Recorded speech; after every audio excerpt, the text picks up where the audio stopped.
அனைவருக்கும் வணக்கம்.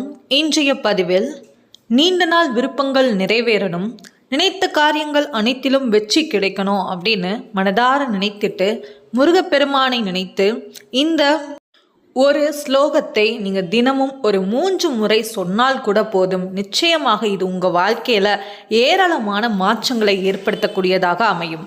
நீங்கள் நினைத்த காரியங்கள் அனைத்திலும் வெற்றி கிடைக்கும். சரிங்க, அதை பற்றி நம்ம பார்த்துடலாம். இப்போ தான் நம்ம சேனலை நீங்கள் ஃபஸ்ட் டைம் வாட்ச் பண்ணுறீங்கன்னா மறக்காமல் சப்ஸ்கிரைப் பண்ணிக்கோங்க. பக்கத்தில் இருக்கிற பெல் ஐக்கானை கிளிக் பண்ணிக்கோங்க. அப்போ தான் நான் போடுற வீடியோஸ் எல்லாமே உங்களுக்கு நோட்டிஃபிகேஷன் வரும். இப்போ வீடியோக்குள்ளே போகலாம். எல்லாருக்குமே நம்ம வாழ்க்கையில் நமக்கு வெற்றி கிடைக்கணும், நம்ம நினைக்கிற விஷயங்கள் அனைத்திலும் நமக்கு வெற்றி கிடைக்கணும், நீண்ட நாள் நம்மளுடைய ஆசைகள் விருப்பங்கள் அனைத்தும் நிறைவேறணும் அப்படிங்கிற எண்ணம் எல்லாருக்குமே இருக்கும். ஆனால் அதில் சில தடைகள் வரும் பொழுது நம்மளால் அதில் வெற்றி பெற முடியாமல் போயிடுது. ஆனால் அந்த அத்தனை தடைகளையும் தகர்த்து எறிந்து முருகப்பெருமான் நமக்கு நிச்சயமாக வெற்றியை கொடுப்பார். அந்த நம்பிக்கையோட நம்ம முருகப்பெருமானை வழிபாடு செய்து வர நிச்சயமாக நம்ம வாழ்க்கையில் நீண்ட நாள் விருப்பங்களாக இருக்கட்டும், நீண்ட நாள் பிரச்சனைகளாக இருக்கட்டும், அது அனைத்துமே தீரும். அது நோய் பிரச்சனைகளாக இருக்கட்டும், இல்லது எதிரிகளுடைய பிரச்சனைகளாக இருக்கட்டும், இந்த மாதிரி எந்த ஒரு பிரச்சனைகளாக இருந்தாலும் சரி, அது அத்தனையும் தீர்த்து நமக்கு தேவையான நல்லதை நிச்சயமாக முருகப்பெருமான் அருள் புரிவார். முருகப்பெருமானை நீங்க தினமும் வழிபடுறதா இருந்தாலும் ரொம்ப சந்தோஷம். அதிலும் குறிப்பாக முருகப்பெருமானுக்கு உரிய நாள் செவ்வாய்க்கிழமை. அந்த செவ்வாய்க்கிழமையில உங்களுக்கு நெய் தீபம் ஏற்ற முடிந்தால் நீங்கள் ஏற்றலாம். இல்லைன்னா நீங்கள் என்ன பண்ணலான்னா வெற்றிலை தீபம் ஏற்றுறது ரொம்ப ரொம்ப சிறப்பு. நம்ம ஒரு விஷயத்தை மனதில் நினைத்து ஒரு வேண்டுதலை வைத்துட்டு நீங்கள் தொடர்ந்து முருகப்பெருமான் அப்படின்னாலே அது 6 அப்படிங்கிற எண்ணிக்கையை தான் குறிக்கும். ஸோ ஒரு 6 வாரத்திற்கு நீங்கள் என்ன பண்ணலாம் அப்படின்னா 6 விளக்கு வைத்து வெற்றிலையில் வைத்து ஏற்றலாம். இல்லைன்னா 6 வெற்றிலையில் ஒரு விளக்கு வைத்து நீங்கள் நெய் தீபமாகவும் நீங்கள் ஏற்றிக்கலாம்.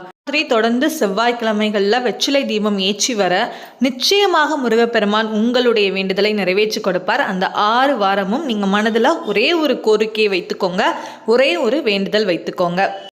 இப்போ நான் சொல்லக்கூடிய இந்த ஸ்லோகத்தையும் நீங்கள் ஒரு 108 முறை தாராளமாக நீங்கள் சொல்லலாம். நீங்கள் தினமுமே தாராளமாக சொல்லலாங்க. உங்கள் மனசில் எப்பப்போ கஷ்டங்கள் வருகிறதோ முருகப்பெருமானை மனதார நினைத்து, முருகா என்னோட கஷ்டத்தை சீக்கிரமாக சரி செய் அப்படின்னு சொல்லிட்டு நீங்கள் என்ன பண்ணுங்க அப்படின்னா முருகப்பெருமானை நினைத்து வேண்டிட்டு இந்த ஸ்லோகத்தை நீங்கள் தினமும் நீங்கள் தாராளமாக சொல்லலாம். அட்லீஸ்ட் ஒரு முறையாவது சொல்லுங்க.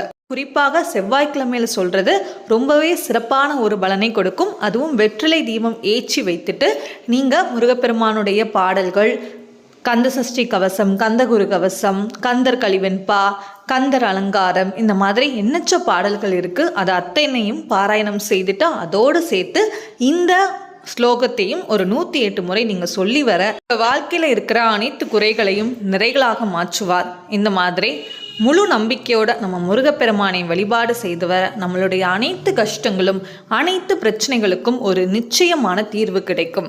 அந்த என்ன ஸ்லோகம் அப்படிங்கிறத பற்றி பார்த்துடலாம். ஓம் சௌம் சரவணபவ ஸ்ரீம் க்ரீம் க்ளீம் க்ளௌம் சௌம் நமக. நான் இன்னொரு முறையும் ஓம் சௌம் சரவணபவ ஸ்ரீம் க்ரீம் க்ளீம் க்ளம் சௌம் நமக.